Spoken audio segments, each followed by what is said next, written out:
si vous pensez que la guerre commerciale entre les États-Unis et la Chine appartient déjà au passé, détrompez-vous. Car en ce moment même, une bataille souterraine s'intensifie sous la surface calme des statistiques officielles, tandis que les investisseurs scrutent leurs écrans de cotation et que Washington vient d'imposer une nouvelle salve tarifaire sur les produits chinois, Pékin, lui, a déjà plusieurs coups d'avance, et peut-être que cette guerre n'a jamais été réellement équitable, car la Chine ne se contente plus de jouer selon les règles, elle est en train de les réécrire. Le monde entier retient son souffle face à la nouvelle vague de droits de douane lancée depuis la Maison-Blanche. Les économistes réactualisent frénétiquement leur modèle d'impact. Les marchés boursiers plongent dans le rouge. Mais ailleurs sur la planète, là où l'épicentre du séisme devrait se trouver, c'est le calme plat. Pas de panique à Pékin. Pas de fuite massive de capitaux. Au contraire, le gouvernement chinois affiche un sang-froid glaçant, car il se prépare à ce moment depuis longtemps. Et l'arme qu'il tient en réserve n'est pas une ogive nucléaire, mais quelque chose de plus insidieux. La chaîne d'approvisionnement, le contournement fiscal, la dévaluation monétaire et une stratégie technologique basée sur le camouflage et l'explosion ciblée. Un mécanisme de riposte sophistiqué, discret, mais capable d'ébranler l'ensemble de l'écosystème financier occidental.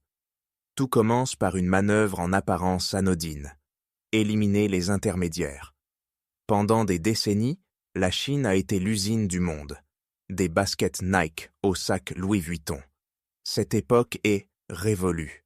Depuis avril, une vague d'usines chinoises vend directement via TikTok Shop, Temu, Shein ou AliExpress. Des joggings autrefois exportés à $6 sont désormais proposés aux consommateurs américains à $12, avec la même qualité, la même origine. À une différence près, plus de logo Nike, plus de marge à 1000% pour l'Occident.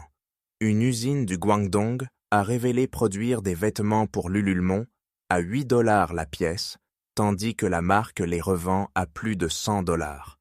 Une autre a publié une vidéo montrant un sac fabriqué à 60€, revendu 1800€ par une griffe italienne. Les livestreams diffusés en direct depuis les chaînes de production font s'effondrer l'illusion de valeur de marque que les entreprises occidentales ont mis des décennies à construire, non par les armes, mais par la vérité brute, et ce n'est que le premier tir. Le second coup vient de l'art de l'optimisation fiscale, un domaine où la Chine excelle, transformant les barrières douanières en levier d'opportunité. Depuis les premières sanctions commerciales de 2018, les exportations du Vietnam vers les États-Unis ont bondi de plus de 40%, mais derrière l'étiquette « Made in Vietnam » se cachent souvent composants, équipements et stratégies de production d'origine chinoise. Une modification minime du processus de transformation suffit à faire changer de nationalité au produit. Une astuce technique d'une redoutable efficacité. Non seulement le Vietnam, mais aussi le Mexique, la Malaisie, la Thaïlande et bien d'autres deviennent des plaques tournantes camouflées. La Chine fragmente sa production, appose de nouvelles étiquettes, puis expédie vers les États-Unis, où les politiques douanières peinent à suivre ces chaînes d'approvisionnement transnationales. Quand Trump impose 35% de droits sur certaines entreprises d'Asie du Sud-Est, Pékin réagit immédiatement, crée des sociétés écrans dans des pays tiers et poursuit ses exportations. Un jeu de chatte et de souris à l'échelle mondiale. Mais la carte la plus périlleuse se joue peut-être dans le secteur où les États-Unis se pensaient invincibles, la finance. En 2018, après la première salve tarifaire de Trump, Pékin a laissé le yuan se déprécier de plus de 10%. Résultat, l'effet des taxes a été presque totalement neutralisé. En 2025, avec des tarifs atteignant jusqu'à 145% sur certains produits, Ce scénario semble se répéter.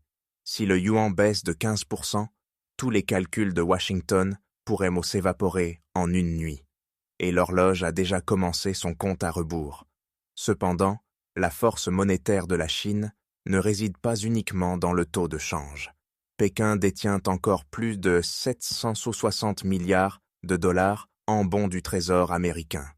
Un simple signal de retrait, même léger, pourrait faire grimper les taux d'intérêt, ébranler Wall Street et aspirer toute la finance américaine dans un vortex.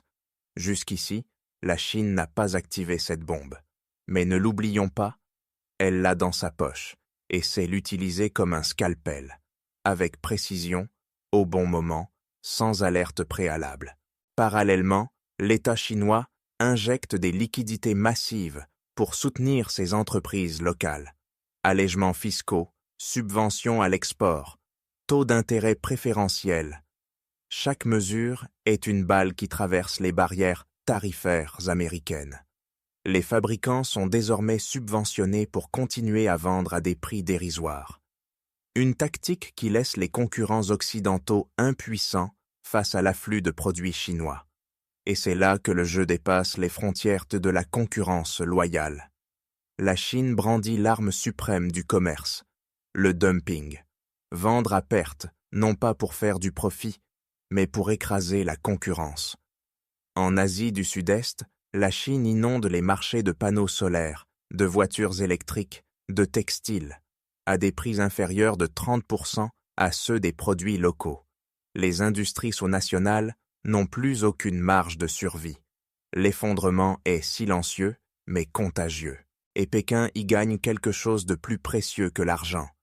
L'influence économique et la dépendance géopolitique. Alors, pensez-vous vraiment que cette guerre commerciale tourne uniquement autour du fameux taux de 145% dont parlent, chaque jour, les médias occidentaux? Ou bien s'agit-il simplement de la partie visible d'un plan de contre-attaque méticuleusement préparé par la Chine depuis une décennie? Car si vous croyez que les armes financières, la guerre des chaînes logistiques et la dévaluation monétaire constituent le point culminant de la stratégie chinoise, vous sous-estimez un levier encore plus redoutable, la technologie. C'est le champ de bataille ultime, celui où la Chine ne se contente plus d'esquiver les coups, mais mène une offensive active, non pas avec des missiles, mais avec des semi-conducteurs, de l'intelligence artificielle et des standards technologiques propres, affranchis de toute influence occidentale. Depuis 2015, le plan Made in China 2025 a discrètement infusé chaque politique industrielle, mais ce n'est qu'aujourd'hui que le monde en perçoit pleinement les conséquences. Lorsque les États-Unis ont interdit l'exportation de puces de pointe vers la Chine, beaucoup pensaient que Pékin allait vaciller. C'est le contraire qui s'est produit. La Chine a accéléré. Dans le brouillard informationnel, des entreprises comme SMIC ont continué d'avancer. Les puces à 7 nanomètres ont vu le jour. Certes, ils ne rivalisent pas encore avec les 3 nanomètres de TSMC ou de Samsung, mais elles suffisent pour alimenter des millions d'appareils grand public et d'équipements militaires. La Chine n'a pas besoin de rattraper immédiatement. Elle veut bâtir un écosystème autonome, suffisamment solide pour que les États-Unis ne puissent plus l'étrangler via l'arme technologique. Dans le domaine de l'intelligence artificielle, l'émergence de DeepSeek, un outil IA développé en Chine, prouve que Pékin ne se contente plus de suivre. Il ose concurrencer frontalement OpenAI ou Google. Sans tapage médiatique, la Chine laisse le marché mondial constater ses avancées. Et lorsque cela se produit, l'angoisse occidentale ne réside plus dans la copie technologique, mais dans la création technologique. Le résultat, ce ne sont pas seulement les États-Unis qui s'inquiètent. L'Europe tremble aussi. Le raz-de-marée des véhicules électriques chinois sur le marché européen n'est pas seulement une affaire de prix bas, mais aussi de batteries supérieures. Les usines occidentales, contraintes par des coûts élevés, des régulations strictes et des chaînes d'approvisionnement fragiles peinent à suivre. Pendant ce temps, BYD, CATL et d'autres géants chinois des énergies propres s'installent en Hongrie, s'industrialisent au sein même du vieux continent et étendent leur sphère d'influence. Mais l'objectif de la Chine ne se résume pas à quelques milliards d'exportations. Ce qu'elle vise, c'est une position centrale dans la reconfiguration de l'ordre technologique mondial. Lorsqu'un pays contrôle ses propres standards, ses logiciels, ses puces et son réseau 5G, il devient autonome. Il peut dicter les règles. Et c'est cela qui effraie Washington.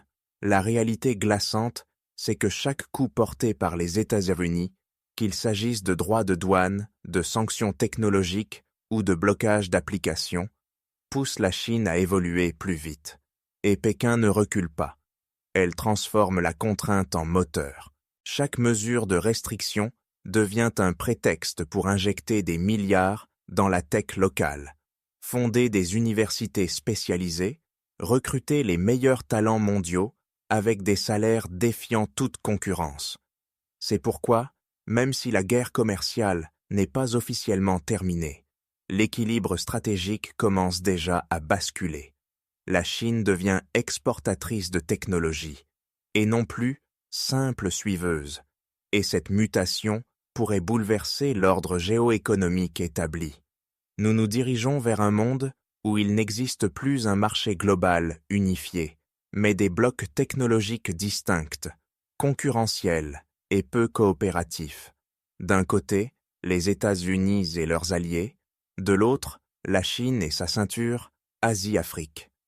Les pays neutres devront choisir un camp ou développer leur propre technologie, un exploit que seules quelques nations peuvent espérer réussir. Quelles seront les conséquences pour les consommateurs occidentaux? Des prix en hausse, une inflation persistante, des marques occidentales qui perdent au yen de leur prestige à mesure que les consommateurs réalisent que la valeur réside dans l'usine, pas dans le logo. Et pour les investisseurs, un avenir de plus en plus incertain, entre barrières non tarifaires, chaos logistique et désordre budgétaire provoqués par la confrontation géopolitique. Le danger le plus grand ne vient pas des mesures individuelles, mais d'une tendance irréversible. La guerre commerciale n'est plus une anomalie, elle devient la norme. Et à mesure que les ripostes s'enchaînent, il ne restera aucun vainqueur, seulement celui qui perdra le moins. La Chine, de toute évidence, a pris une longueur d'avance. Elle ne réagit pas, elle anticipe, et elle n'a pas besoin d'annoncer ses plans, car ses actions parlent d'elles-mêmes. Et vous, que vous soyez investisseur individuel, entrepreneur ou simple consommateur lisant cette analyse, êtes-vous prêt? Ou pensez-vous encore que le marché s'autorégulera, que le monde reviendra à la normale? Si vous trouvez cette analyse utile, partagez-la avec vos proches pour que personne ne reste à la traîne dans la tempête économique qui s'annonce. Et si vous souhaitez recevoir d'autres décryptages aussi profonds, abonnez-vous à notre chaîne pour ne rien manquer des prochains rapports depuis la ligne de front de la guerre financière mondiale. Selon vous, jusqu'où la Chine peut-elle aller dans cette course et combien de temps reste-t-il à l'Occident avant que le point de non-retour ne soit atteint? J'attends vos réflexions dans les commentaires.